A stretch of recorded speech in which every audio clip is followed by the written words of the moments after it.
अपना चैप्टर प्रतिशत पढ़ रहे हैं और उसमें आज क्लास नंबर 5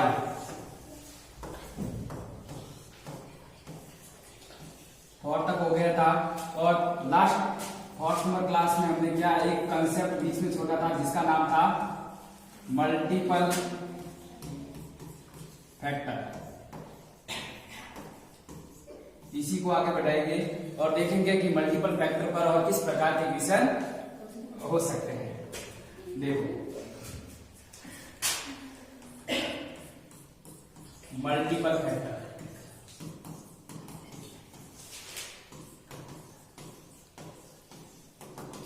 एक दो एग्जाम्पल और बता देता हूं, फिर इसका कंसेप्ट बताऊंगा ताकि आपको अच्छी तरीके से क्या हो जाए, समझ आ जाए। याद तो खुद को ही करना पड़ेगा ना, मैं थोड़ी ना करके आऊंगा याद। देखो जैसे हम क्या कर रहे थे पीछे कि कोई परसेंटेज दे रखा था, मैंने बोला 35%, किसी संख्या को 35% बढ़ा दिया जाए तो उसका मल्टीपल फैक्टर कितना होगा, यही देख रहे थे।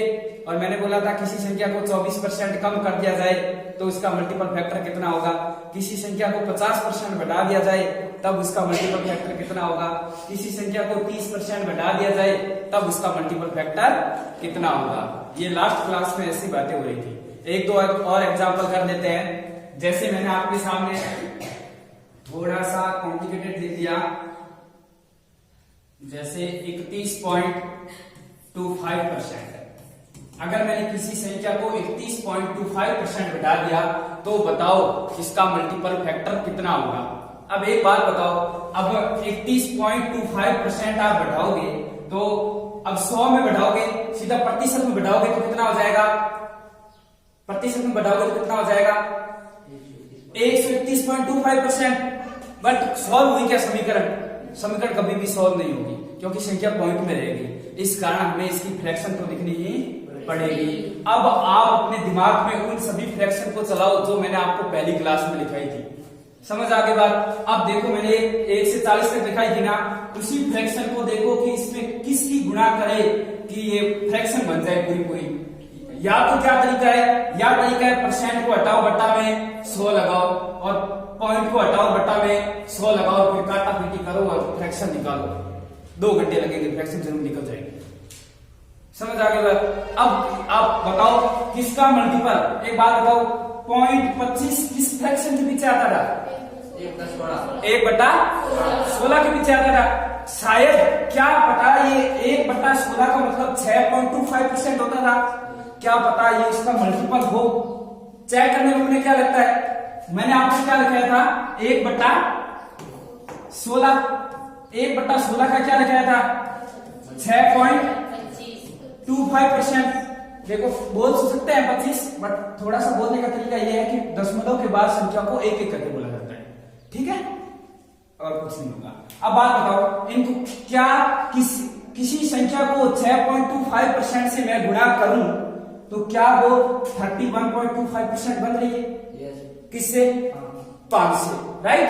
अब आपको पता है कि 6 को 5 से गुणा करता है तब कितना आता है 30 आता है, तो ये बनता ही होगा लगभग। देखो अगर मैं इसको 5 से गुणा करूं तो इधर भी किससे गुणा करनी पड़ेगी 5 से। गुणा करके देख लो 5 को 5 से 25 का 5 ऐसा पाई 2, 5 हुआ 10 और 2 12 का 2 ऐसा पाई 1, 6 5 30 और 1 31.25%।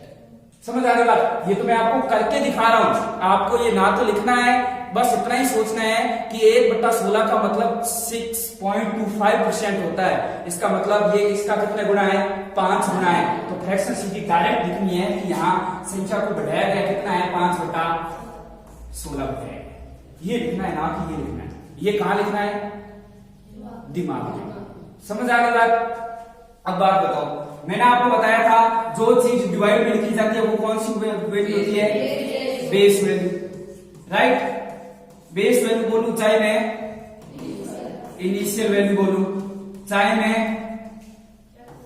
टोटल वैल्यू बोलूं, एक बात बताई थी कल ये बात, समझ आ गई बात। अब मेरे को इसका इनिशियल मतलब शुरुआती मान का अंतिम मान के साथ क्या लिखना हो, प्रतिशत लिखना हो तो कैसे लिखोगे, लिखना है प्रतिशत तो कैसे लिखोगे, इनिशियल मान, इनिशियल और फाइनल, बताओ शुरुआत में मान कितना था 16 और कितना बढ़ गया 5, 16 में 5 बढ़ गया तो कितना गया 21। क्या किसी के पहाड़े से ये दोनों कट रहे हैं? क्या कॉमन किसी भी पहाड़े से ये दोनों कट रहे हैं? तो नहीं कट रहे हैं। समझ आ गई बात? तो इसका मतलब इसका आपको पूछा जाएगा क्वेश्चन में कि इनिशियल का फाइनल से रेशियो लिखो। अब ये क्वेश्चन बताऊंगा कि इसी पर एक मल्टीपल फैक्टर पर क्वेश्चन कैसे बनेगा वो भी बताऊंगा, आपकी और टेंशन। समझ आ गई बात? इसका मतलब शुरुआत में कोई वैल्यू अगर 16 थी, अगर मैंने उसमें 31.25% बढ़ा दिया तो फाइनल वो कितनी हो जाएगी 21 हो जाएगी।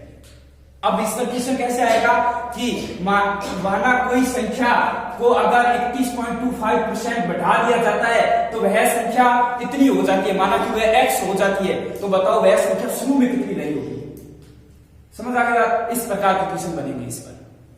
अब देखो ये तो मैंने आपको इस पर 2-3 क्वेश्चन करवाए थे। अब इसको लिखने का जनरल तरीका क्या रहेगा? इसका लिखने का जनरल तरीका क्या रहेगा कि माना आपके पास कोई संख्या इनिशियल शुरू में कितनी थी। अब मैं इसको लिखने का तरीका बता रहा हूं आपको ना कि माना कोई संख्या शुरू में कितनी थी k थी, कोई संख्या कितनी थी k थी, और k में मैंने क्या कर दिया x% बढ़ा दिया। समझ आ गई बात? जैसे अभी मैंने लिख रहा था ना आपके सामने 30% बढ़ा दिया, 35% बढ़ा दिया, इसी प्रकार मैंने यहाँ कितना बढ़ा दिया अभी x% का मतलब कितना होता है x बटा 100। समझ आ गई बात? अब देखो कोई वैल्यू है वो k थी, k में x% बढ़ा दिया तो वो k तो थी k तो है ही ऑलरेडी पहले, और उसमें मैंने कितना बढ़ा दिया x% बढ़ा दिया, मतलब k का कितना परसेंट बढ़ा दिया x% बढ़ा दिया। ये लिखने का तरीका होता है इस प्रकार। समझ आ गया? इस पर अभी अपन संख्या लेके भी क्वेश्चन करेंगे। अब देखो क्या हुआ, कोई संख्या शुरू में कितनी थी k थी और उसमें मैंने बढ़ा कितना दिया x% बढ़ा दिया, मतलब k तो थी पहले और उसमें मैंने और कितना बढ़ा दिया x% बढ़ा दिया। मैंने बढ़ाया इस कारण बीच में क्या लगाया प्लस लगाया, अगर मैं घटाता तो यहाँ बीच में क्या लगा था माइनस लगा था। समझ आ गया? अब देखो इसमें दोनों में कॉमन क्या आ रहा है, यहाँ देखो यहाँ भी k है और यहाँ भी k है, तो मैं k को क्या कर सकता हूँ कॉमन ले सकता हूँ, तो k को मैंने क्या कर दिया कॉमन ले लिया। अगर यहाँ k बाहर आ गया तो इसका मतलब यहाँ क्या बचा, किसी का भी मल्टीपल में एक तो मल्टीपल होता ही हमेशा ही। अरे k लिखो चाहे मैं इसको 1 गुणा k लिखूं, क्या फर्क पड़ रहा है, कुछ नहीं फर्क पड़ रहा है ना, किसी के मल्टीपल में एक तो हमेशा ही होता ही है। समझ आ गया? इसका मतलब अगर मैंने k यहां से निकाल दिया तो यहाँ कितना बचा 1 प्लस k यहां बाहर आ गया तो पीछे कितना बचा x%। समझ आ गया? अब मैं आपको क्वेश्चन दूंगा कि एक माना कोई संख्या एक a है और उसमें मैंने 30% बढ़ोतरी कर दी, तो बताओ वो फाइनल संख्या कितनी होगी। 30% बढ़ा दे तो मतलब वो 130% हो जाएगी, किसका a का। समझ आ गया? इस प्रकार क्वेश्चन होंगे। अब देखो अब थोड़ा सा और इसको आगे करके लिखे तो भी अपन कैसे लिख सकते हैं कि एक मैंने चीज आपको और बताई कि एक का मतलब कितना होता है 100% प्लस x%, ऐसे भी तो लिख सकते हैं इसको। समझ आ गया? इसमें कोई फर्क नहीं होगा। देखो यहाँ भी प्रतिशत और यहाँ भी प्रतिशत को कॉमन भी ले सकते हो, प्रतिशत को कॉमन लोगे तो यहाँ क्या हो जाएगा k 100 प्लस x%। बस ये लिखने का जनरल तरीका है और कुछ नहीं। समझ आ गई बात? अब आपको फ्रैक्शन अगर जल्दी बन रही है तो आप फ्रैक्शन से करोगे तो तुरंत यहाँ इसको अप्लाई कर दोगे, अगर फ्रैक्शन नहीं बन रही है तो तुरंत इसको अप्लाई कर दोगे। समझ आ गई बात? अभी हम क्या करते हैं 5 एग्जाम्पल लेते हैं इसी के, जल्दी करने के। मैं आपके सामने क्या कर रहा हूं, यहाँ शुरुआती मान लिख रहा हूं इनिशियल, मतलब शुरू में वो वैल्यू इतनी थी, उसके बाद मैंने इसमें कितना चेंज किया वो मैं यहाँ चेंज लिख रहा हूं। समझ आ गई बात? और उसके बाद आपको बताना है कि वो फाइनल कितनी हो जाएगी। समझ आ गई बात? क्वेश्चन में ये दे रखा होगा फाइनल वैल्यू तुमको बतानी होगी। तो क्या करेंगे अपन, कुछ नहीं करना। जैसे शुरुआत में माना कोई वैल्यू a थी, कोई भी वैल्यू कुछ भी मान लेता है, कितनी थी a थी। समझ आ गई बात? उसमें मैंने क्या किया 30% बढ़ा दिया। क्या किया 30% बढ़ा दिया, तो बताओ वो फाइनल कितनी हो जाएगी 130%। कोई भी वैल्यू शुरू में 100% तो होती है अपने आप में, तो अगर मैंने इसको 30% बढ़ा दिया तो वो कितनी हो जाएगी 130%। अब बताओ ये कितनी हो गई 130%। किसकी 130% हो जाएगी एक, मतलब जो शुरू में मान दे रखा वो तो हमें लिखना ही पड़ेगा। अभी मैंने आपको जो बात बताई वो मैंने यही की, वो हमने क्या कर दिया उसको लेटर में कर दिया और यहाँ मैंने संख्याओं के साथ ही कर दिया सेम का सेम। समझ आ गई बात। अब किसकी 130 हो जाएगा, ए का 130 हो जाएगा। समझ आ गया, घटाएंगे तब देखेंगे, नो टेंशन ना। अब एक बात बताओ, हमने ये परसेंटेज में लिख दी, अगर इसी को फ्रैक्शन में लिखना हो तो क्या 30% की फ्रैक्शन बन सकती है आपके सामने? यस। तो 30% की फ्रैक्शन क्या होती है बताओ? 3/10। कितनी होती है? 3/10। इसका मतलब क्या हुआ, अगर कोई मान शुरू में ए था, समझ आ गई बात, कोई मान शुरू में कितना था, ए था, तो फिर मैंने इसमें क्या कर दिया, 3/10 की क्या कर दी, बढ़ोतरी कर दी। उसके मान में कितनी कर दी, 3/10 की बढ़ोतरी कर दी। कितना हो जाएगा? अब इसकी सीधी सी जोड़ करनी। अभी मैंने यही तो लिखाया था, कोई मान के था, उसमें मैंने क्या कर दिया, x% बढ़ा दिया। कोई मान ए था, उसमें मैंने 3/10 की क्या कर दी, बढ़ोतरी कर दी। तो अब बताओ इसका कैसे होगा? अब इसकी सिंपल सी आपको क्या करनी है, कैलकुलेशन करनी है। कैसे होगा? 10 और 3 13। तो ये फाइनल वैल्यू कितनी हो जाएगी, 13/10। समझ आ गया ना? 13 कहां से आया, 13 कहां से आया, 10 लिया लघुत्तम। समझ आ गया बात, 10 लिया लघुत्तम, 10 में 1 का भाग दिया 10, 10 को a से गुणा किया 10 से। समझ आ गया बात। उसके बाद 10 से 10 कट गया, ऊपर कितना बचा, 3 है। 10 से और 3 है, कितना हो गया, 13/10। अब यहाँ अगर यह बोला जाता कि कोई वैल्यू शुरू में 7000 थी, उसमें 30% बढ़ा दिया, तो बताओ वो कितनी हो जाएगी? तो यहाँ से भी 7000 से गुना ही करनी पड़ती है एक ही जगह। समझ आ गई बात। अब जैसे मैंने आपके सामने कोई एक वैल्यू थी, जैसे कोई वैल्यू है b, उसमें मैंने क्या कर दिया, उसमें मैंने 21% बढ़ा दिया। कितना परसेंट बढ़ा दिया, 21% बढ़ा दिया। तो बताओ वो फाइनल में कितनी हो जाएगी, 121। किसका, b का। तो वो फाइनल में कितनी हो जाएगी, वो फाइनल में कितनी हो जाएगी, 121% हो जाएगी। किसका, b का। समझ आ गया। अगर इस प्रतिशत को चिन्ह को हटाएंगे तो क्या करेंगे, बट्टा में 100, और 121 में 100 का भाग देंगे तो कितना आएगा, 121 में 100 का भाग देंगे तो कितना आएगा, दो संख्या छोड़ के क्या लगाना पड़ेगा, पॉइंट लगाना पड़ेगा। तो कितना हो जाएगा, 1.21b। बस प्रतिशत हट गया। प्रतिशत का मतलब ही क्या होता है, बट्टा में 100। अब देखो 121 को मैंने कैसे हटाया, 121 में प्रतिशत का चिन्ह था, इसको यहां से डिलीट किया तो बट्टा में 100। और अगर ये 10 100 1000 से भाग देना तो एकदम सरल है, कुछ नहीं करना। जितने नीचे शून्य है उससे राइट साइड से क्या कर दोगे, उतने पॉइंट लगा दोगे। दो संख्या छोड़ के पॉइंट लगाना तो यहाँ पॉइंट लग जाएगा। कितना हो गया, 1.21b। समझ आ गया। अब देखो जैसे मैंने आपके सामने, अब मैंने आपको फ्रैक्शन दिखाई थी, उस पर ही लेते हैं, फ्रैक्शन पर। देखो अगर माना कोई संख्या है, वो शुरू में क्या थी, r थी। कितनी थी, r थी। तो अगर मैंने उसमें क्या कर दिया, फिर मैंने उसमें आपके सामने 14 सही 2/7% बढ़ा दिया। 14 सही 2/7% बढ़ा दिया। तो बताओ वो संख्या फाइनल कितनी हो जाएगी। समझ आ गया। अब देखो यहाँ तो आपको सीधी फ्रैक्शन याद है इसकी, 14 सही 2/7 की कितनी होती है, 1/7। तो इसकी तो फ्रैक्शन सीधी याद है। अगर जिसकी आपको फ्रैक्शन सीधी याद है तो हमेशा ध्यान रखना, उसका तो आपको कुछ नहीं करना, 1 + x%। बस ये हो गया। माइनस है तो क्या कर दोगे, माइनस।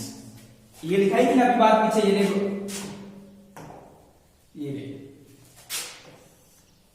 समझ आ गया, वो बात ही लगानी है। समझ आ गई बात। क्या करना है, जब क्या हो किसी का फ्रैक्शन याद हो तो डायरेक्ट, और उसका परसेंटेज बनाना बहुत ही ज्यादा क्या हो, कॉम्प्लिकेटेड हो। अब देखो इसकी आप परसेंटेज में लिखोगे तो पहले इसको इससे गुणा, फिर इसमें जोड़ के, फिर बट्टा में 100 करके नीचे 700 हो जाएगा। फिर उसका करोगे, जोड़ोगे तो आप जोड़ ही नहीं होगी आपसे। समझ आ गया। तो इसकी आपको सीधी याद है फ्रैक्शन। फ्रैक्शन कितनी होगी इसकी, 1/7। फ्रैक्शन डायरेक्ट कितनी होगी, 1/7। तो इसका मतलब अगर शुरू में वो संख्या 1 थी, 1 का मतलब 100% होता है। समझ आ गया। 100% का मतलब 1 होता है, चाहे 1 लिखो चाहे 100% लिखो, बात तो क्या है, बराबर सेम है। तो यहाँ क्या हो गया, प्लस बढ़ोतरी हुई, कितनी की हो गई, 1/7 की, और बढ़ोतरी किस पर होगी, 8 पर। बस इतना सा सॉल्व करना है। कैसे करोगे सॉल्व, लघुत्तम कितना आएगा, 7 में 1 का भाग दोगे तो 7 को 1 से गुणा करोगे तब 7, और 7 में 1 जोड़ोगे तब 8/7। तो ये कितना आ जाएगा, 8/7। समझ आ गया? बस ऐसे ही करना और कुछ नहीं करना। अभी जैसे मैंने आपके सामने एक एग्जांपल और लिख लिया, कोई संख्या है वो p थी, कितनी थी? p थी, और उसमें मैंने क्या कर दिया,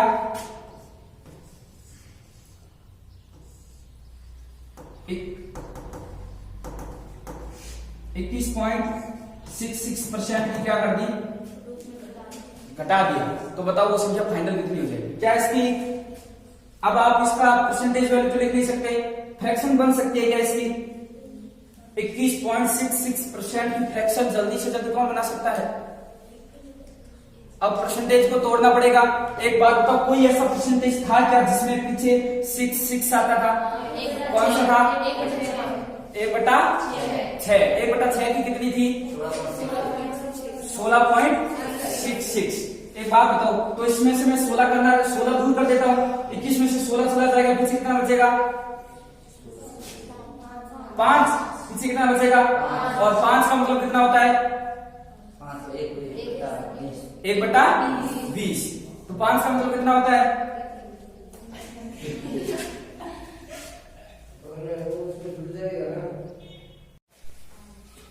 देखो क्या बताया था कि अब इसको तोड़ना है, इसकी फ्रैक्शन लिखनी है। तो आपको सबको पता है कि 1/6 का मतलब कितना होता है? 16.66%। इतना तो पता ही है सबको। अब इसका मतलब 16.66 इसमें से अलग कर दो, पीछे कितना बचा? 5। मतलब इसको हम कैसे तोड़ देंगे? 5% प्लस 16.66%। 16 5 21 हो गए वापस। अब बताओ 5% का मैंने कितना लिखाया था? 1/20। और 16.66 कितना लिखाया था? 1/6। लघुत्तम कितना आएगा दोनों का? 60। लघुत्तम कितना आएगा? 60। और 60 में 20 का भाग देंगे कितनी बार जाएगा? 3 बार। 3 को 1 से गुणा करेंगे कितना आएगा? 3। और 60 में 6 का भाग देंगे कितनी बार जाएगा? 10 बार। 10 में 1 जोड़ेंगे कितना आएगा?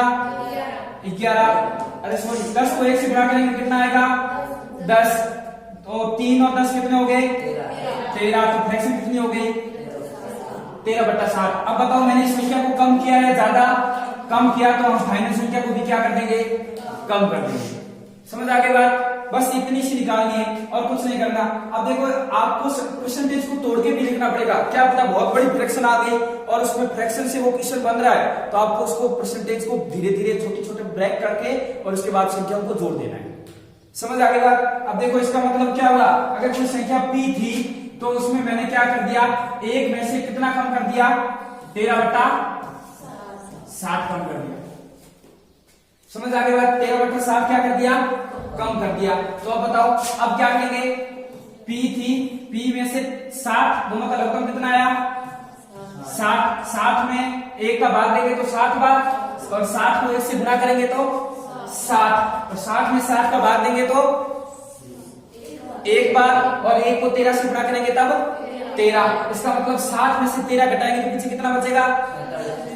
कितना बचेगा? 47। कितना बचेगा?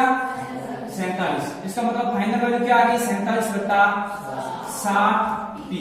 मतलब p कोई भी वैल्यू दे रखी होगी उसका मान हो जाएगा। समझ आ गया? कुछ नहीं करना, आपको दे रखा है कि कोई संख्या p है, उसमें मैंने क्या कर दिया? 21.66% की क्या कर दी? कमी कर दी। समझ आ गई बात? और 21.66% का मतलब ही कितना होता है? 13/60 होता है। ये फ्रैक्शन कैसे निकाले? इसको तोड़ दिया अलग अलग करके, और जिसकी फ्रैक्शन याद है उसी में तोड़ेंगे, ऐसे तोड़ेंगे नहीं हर किसी संख्या में। अब आप कहोगे आप इसको तोड़ कैसे रहे हो ऐसे? तो इसको तोड़ना ऐसे है जिसकी फ्रैक्शन आपको याद है। तो उसका मतलब 13/60, और 1 में से 13/60 हटाएंगे तो 47/60। कौन सा? 5 देखो 5% का मतलब मैंने आपको कितना लिखाया था? 1/20। इस कारण आया ये 20।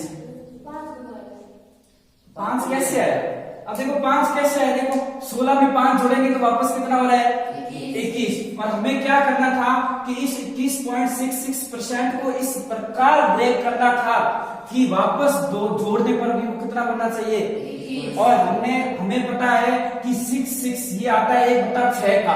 इसका मतलब ये होता है 16.66%। अब 16.66% में क्या जोड़ू कि वापस वो कितना बन जाए? 21.66। तो इसमें कितना जोड़ना पड़ा? और 5 की भी फ्रैक्शन याद है तो हमें और अब हमें 16.66 की भी फ्रैक्शन याद है।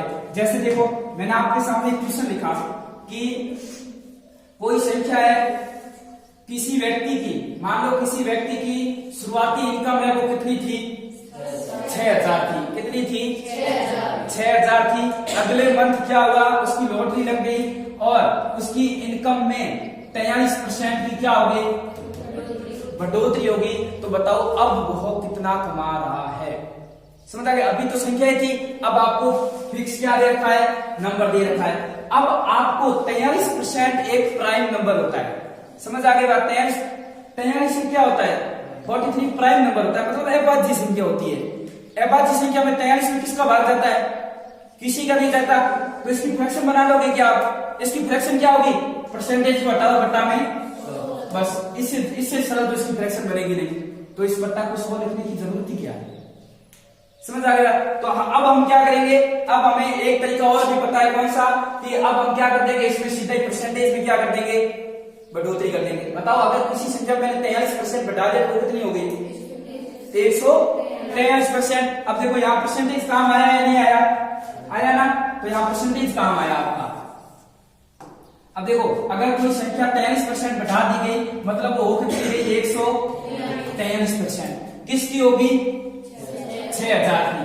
किसकी होगी, 6,000 की। तो बताओ अब वो है कितना कमा रहा है। अब इसको कैलकुलेशन करना है, इसको कैलकुलेशन करना है, एकदम सरल है। कैसे कि प्रतिशत से 2 शून्य है आउट। अब इसको इससे गुणा करनी है, 60 को किससे गुणा करनी है, 143 से। तो पीछे 0 तो आएगा, 6 से गुणा कर, तो 6 3 18, 1 24 25 2 6 2 8। इसका मतलब वो 8,580 रुपए कमा रहा है।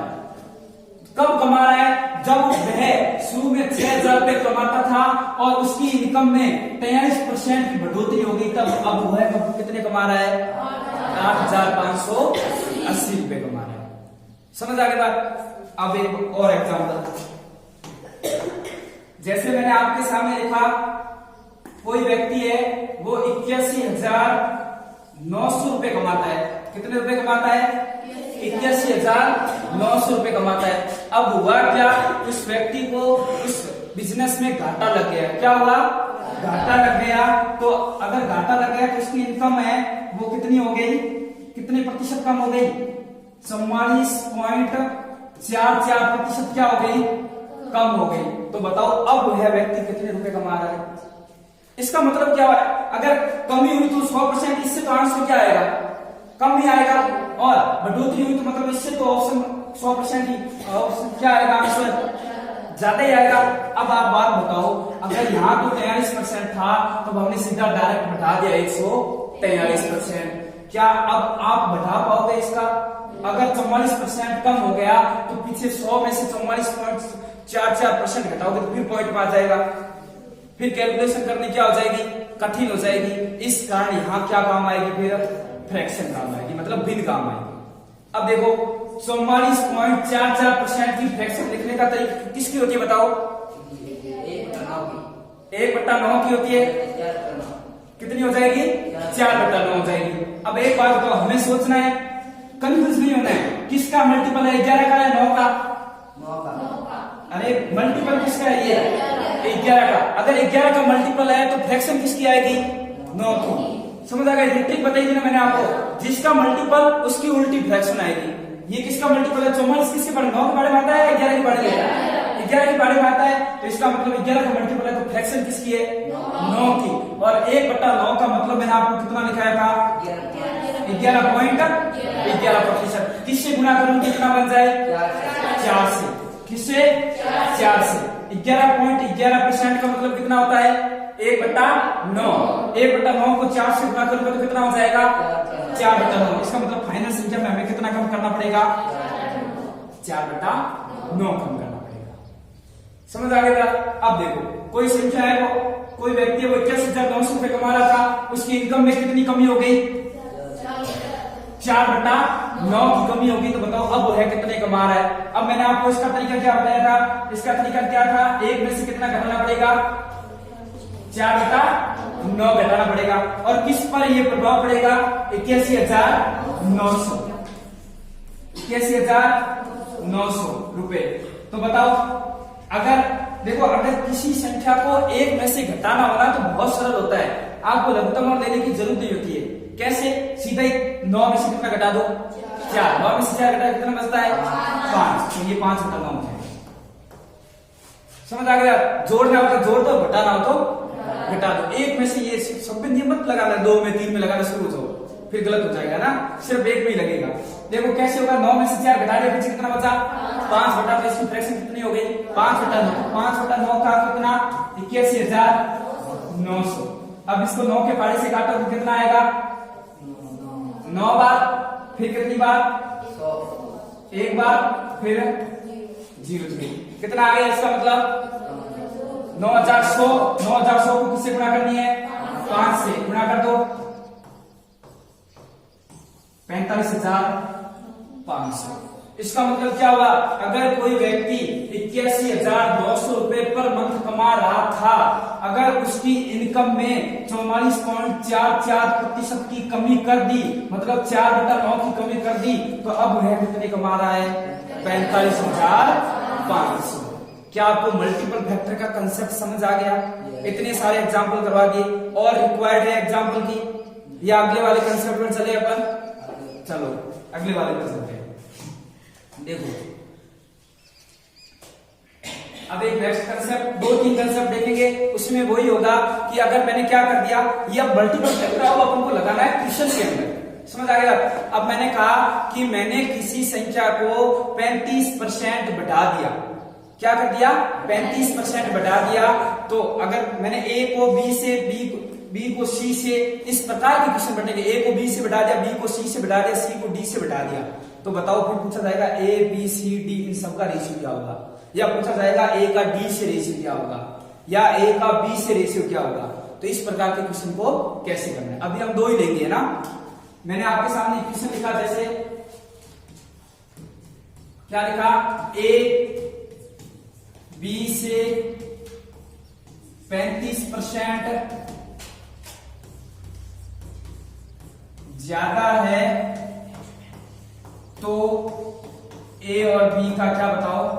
रेशियो बताओ, मतलब अनुपात बताओ।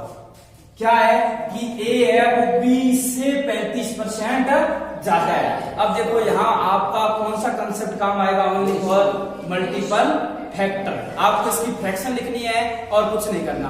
बताओ 35% ज्यादा है, किससे ज्यादा है? b से, मतलब फ्रैक्शन के जो अपॉन में आएगा बेस वैल्यू कौन सी होगी? जो नीचे आएगी। इसका मतलब बेस वैल्यू किससे कंपैरिजन होगी? किससे ज्यादा है? b से। मतलब क्वेश्चन आएगा अपने के सामने व्हाट, समझ आ गई बात? किससे ज्यादा है? b से, मतलब बेस वैल्यू किसकी होगी? b की होगी। समझ आ गई बात? अब देखो 35% ज्यादा है, 35% ज्यादा है तो मतलब प्लस, और 35% का मतलब कितना होता है? 35% का मतलब फ्रैक्शन में कितना होता है? 35 किसका मल्टीपल होता है? 5 का। 5% का मतलब कितना होता है? 1/20। 5 को किससे गुणा करने पर 35 आएगा? 7 से, तो कितना हो जाएगा? 7/20। इसका मतलब 35% की फ्रैक्शन क्या आ जाएगी?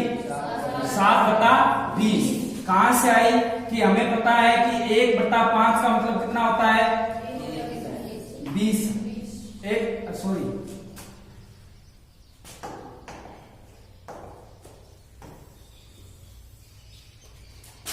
कहां से आई? देखो 5, हमें पता है कि 5% का मतलब कितना होता है? 1/20। समझ आ गई बात? 5% का मतलब कितना होता है? 1/20। तो ये 5 का कितना मल्टीपल है? 7। 5 को 7 से गुणा करेंगे तो 35, उधर भी 7 से गुणा करेंगे तो 7/20 हो जाएगा। 7/20। इसका मतलब क्या हुआ कि अगर कोई वैल्यू शुरू में 20 थी तो 7 बढ़ के वो कितनी हो गई? 27। बट अपन को रेशियो किसका लिखना है? a का b से रेशियो लिखना है। बताओ ये बेस वैल्यू है, नीचे वाली कौन सी वैल्यू है? Base value. बेस वैल्यू मतलब जिससे कंपैरिजन किया जा रहा है। बताओ यहाँ किससे कंपैरिजन किया जा रहा है? ये ट्रिक मैंने आपको बताई थी ना, बेस वैल्यू ढूंढने की, मतलब शुरुआती मान ढूंढने की। अब बताओ क्या होगा? इसका मतलब किससे कंपैरिजन किया जा रहा है? b से। इसका मतलब ये बेस वैल्यू है किसकी? b की। इसका मतलब इसका मान है 20, और 20 में कितना बढ़ा दिया? 7 बढ़ा दिया, कितना हो गया? 27। 27/20 ये इसका आंसर हो गया। बस ये आंसर आप सीधा डायरेक्ट इस पर पहुंचोगे। ये बस ये कुछ नहीं है, ये बस समझाने के लिए है और कुछ नहीं है। देखो 35% का मतलब कितना होता है? 7/20। 7/20 होता है। अब बताओ, मैंने आपके सामने यहाँ लिखा है किस से? 20 से, मतलब b का कितना हो गया? 20, और 20 में 7 बढ़ा देते a का कितना हो गया? 20 क्या हो गया? 27/20। ऑप्शन में दिखेगा 27/20, टिक कर देना है। समझ आ गया? एक क्वेश्चन और, ये ज्यादा का हो गया। जैसे मैंने आपके सामने लिखा कि a है वो b से 16.66% कम है, तो a रेशियो b कितना होगा? कर सकते हो ना आप इस क्वेश्चन को? आप आसानी से कर सकते हो ना? बताओ 16.66% का मतलब कितना होता है? 16.66% का मतलब कितना होता है? 1/6। याद हो रही है ना? फ्रैक्शन धीरे धीरे याद हो जाएंगे ना। 16.66% का मतलब कितना होता है? 1/6। कम का मतलब माइनस। अब किस से? बी से। इसका मतलब ये वैल्यू किसकी हो गई? बी की हो गई। अपन को रेशियो किसका लिखना है? ए का बी से। बी का मान कितना है? 6 में से कितना कम कर दिया? एक कम कर दिया। एक कम कर दिया तो एक का 20 से रेशियो क्या हो गया? 5/6। क्या आपको ये समझ आ गया? ये मल्टीपल फैक्टर पर क्वेश्चन किस प्रकार के बनेंगे और इसमें कैसे थ्योरी यूज होगी, आपको बस ढूंढना है कि बेस वैल्यू कौन सी है। अब एक बात बताता हूं आपको कि आप जब नीचे ऑप्शन दे रखे होंगे तो आपको वहां 5:6 भी दिखेगा, 6:5 भी दिखेगा। समझ आ गया? वो क्यों दिखेगा कि कोई क्या कर देगा? बेस वैल्यू ए को मान लेगा। ए को मानेगा तो उसका आंसर आएगा फिर 6:5 और ऑप्शन के अंदर टिक करके आएगा। बहुत ज्यादा खुश होगा वो, और वो हालांकि होगा क्या? गलत होगा। समझ आ गया? इस कारण बेस वैल्यू को पहले पहचानना बहुत ज्यादा जरूरी है। अब एक लास्ट क्वेश्चन है आज की क्लास का। एक क्वेश्चन लिख रहा हूं एकदम क्वेश्चन फॉर्मेट में। इस पर अब ऐसा क्वेश्चन बनेगा। ये तो क्वेश्चन बन भी सकता है और एक लाइन में भी दिया हो सकता है। जैसे मैंने आपके सामने लिखा, किसी संख्या को 28/4/7% बढ़ा दिया जाता है तो वह संख्या 54,720 हो जाती है, तो वह संख्या है। इस प्रकार क्वेश्चन आएगा। समझ आ गई बात? मतलब क्या हुआ कि किसी संख्या को हमें पता नहीं है वो संख्या कौन सी है। समझ आ गया? हमें पता नहीं है कि वो संख्या कौन सी है। मैंने उसको क्या कर दिया? 28/4/7% बढ़ा दिया, तो वह संख्या कितनी हो जाती है? बढ़ाने पर 54,720 हो जाती है। बताओ वो बढ़ाने से पहले वह संख्या कितनी थी? अब जिसको मल्टीपल फैक्टर नहीं आता उसके क्वेश्चन को कर ही नहीं पाएगा, और जिसको फ्रैक्शन नहीं याद है, मतलब भिन्न नहीं याद है, वो भी इस क्वेश्चन को कर ही नहीं पाएगा। समझ आ गया? अपन को कुछ नहीं सोचना कि सर्वप्रथम देखना है कि इसकी फ्रैक्शन निकाल ले अपन जल्दी से। 28/4/7% में। एक बात बताओ, 28/4/7 की हमें याद नहीं है, बट हमें 1/7 की जरूर याद है। 1/7 की कितनी होती है? सबका सही 2/7%। अब आपको कुछ लग रहा होगा इसके अंदर क्या हो रहा है? 2 की मल्टीपल। अगर मैं यहाँ भी 2 का मल्टीपल, तो यहाँ भी कितना कर दूंगा?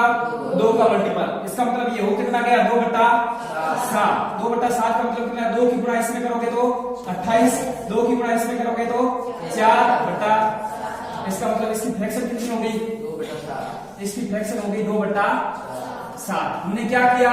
बढ़ाया। हमने क्या किया? बढ़ाया। ये इतना कुछ नहीं लिखना। समझ आ गई बात? इसका मतलब क्या हो गया? इसकी फ्रैक्शन क्या हो गई? 2/7। हमने कोई संख्या थी उसको 28 से 4/7 बढ़ा दिया, इसका मतलब हमने उस संख्या को कितना बढ़ा दिया, 2/7 बढ़ा दिया।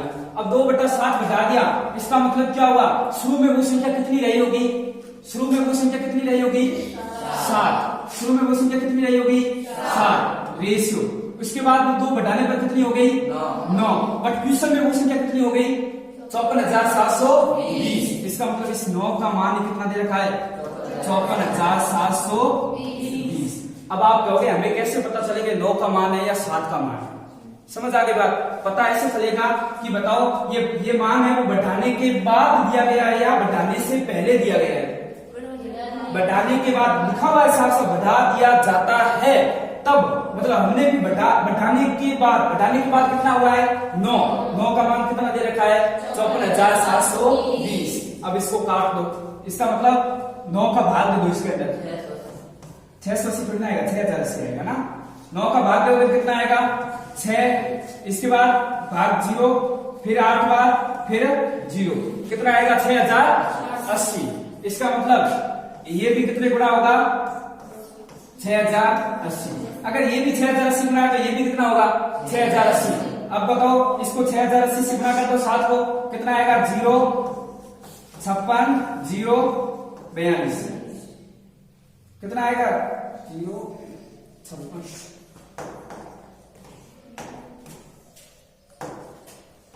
0, 0, 56 और 7 42,560। इसका मतलब क्या हुआ, इसका मतलब ये हुआ कि अगर कोई संख्या शुरू में 42,560 थी, अगर मैंने उसमें 28 से 4/7% की बढ़ोतरी की, तब वह कितनी हो गई, 54,720। हमें पूछा क्या जा रहा है, वह संख्या शुरू में कितनी थी, वह संख्या शुरू में कितनी थी, 42,560।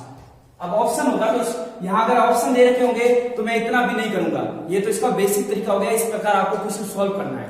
ऑप्शन होंगे तो हम ऑप्शन की सहायता से करेंगे, सीधे क्या देखेंगे, 7 का मल्टीपल, वो ऑप्शन होगा जो 7 से कटेगा, क्योंकि 7 से तो गुणा करनी पड़ेगी, 42,560 में 7 तो आ ही रहा है।